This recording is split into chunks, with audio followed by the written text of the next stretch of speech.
Lighting's worse than usual because we're still getting the residual from, this is Nicholas, whatever this tropical storm was. And I'm trying to squash down a migraine, which makes me cooking interesting because I don't really have an appetite at the moment, but I do need to eat. So I'm trying to do something simple, but it's still me. So the other day I went to the store, some basic pasta. This is made with ricotta and spinach. I have, among other things, some spinach, some fresh spinach, some hazelnuts, a lemon, tomato, some mushrooms, a little bit of wine, some garlic. I'm not quite sure what I'm going to do, but I'm going to throw some things together and see what they look like on the other end. Just gonna slice up some mushrooms. I go through a lot of mushrooms. I'm trying to think if there's a protein.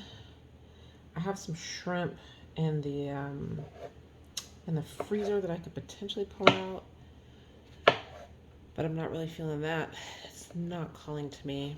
So I was gonna do some beans. I think I have some cannellini, like an actual can of cannellini beans in my pantry. So I might go that route. Chickpeas seem weird as an addition here. I could just throw an egg on top, like over easy, but that's also not calling to me. So I don't know. We're gonna see. I'm about to dice up some garlic, and then I'm gonna pan fry these mushrooms and go build from there.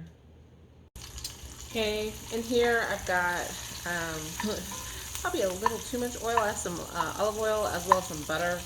I didn't want to do straight butter because I find for how long this is going to be cooking, sometimes it burns the butter too fast. Somehow the oil like tempers. That is a little more fat than I probably needed. But since it's going to get sucked up into mushrooms anyway, we're going to call that a win. I'm going to salt this a little bit. And you know what I do have?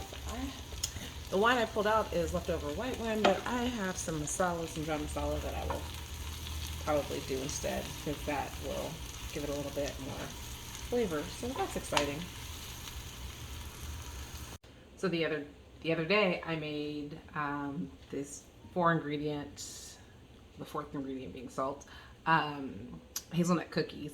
And I was loving it. I learned a new technique, and so one of the things it did is had you roast the hazelnuts, which are what's in here, and then wrap them in a towel to let them steam themselves, and then to basically rough them up, and that gets peels them because there's a bitter outer covering. Let's see if I can open this without spilling hazelnuts all over the place. So you get kind of a view of some of them coming out of their shell. Coming out of their pieces, and the ones that haven't come out yet, and then all of the debris, which is what I'm trying to get off of the top. So something I learned. Finished product. My dad hates that I don't do real sauces.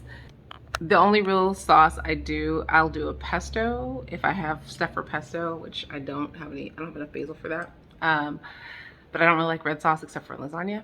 So I don't do marinaras or even like ragouts, or like I'll eat a ragout, but it's not something that I crave.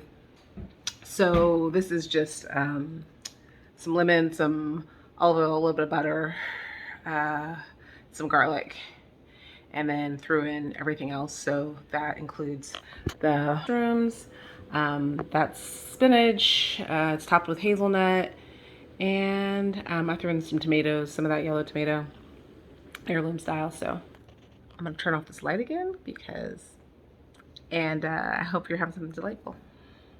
Okay, the lemon was probably too much, but oh my God, the hazelnuts set it off. I'm so here for that. Gotta do more of that. So roasted hazelnuts on top of pasta, lovely.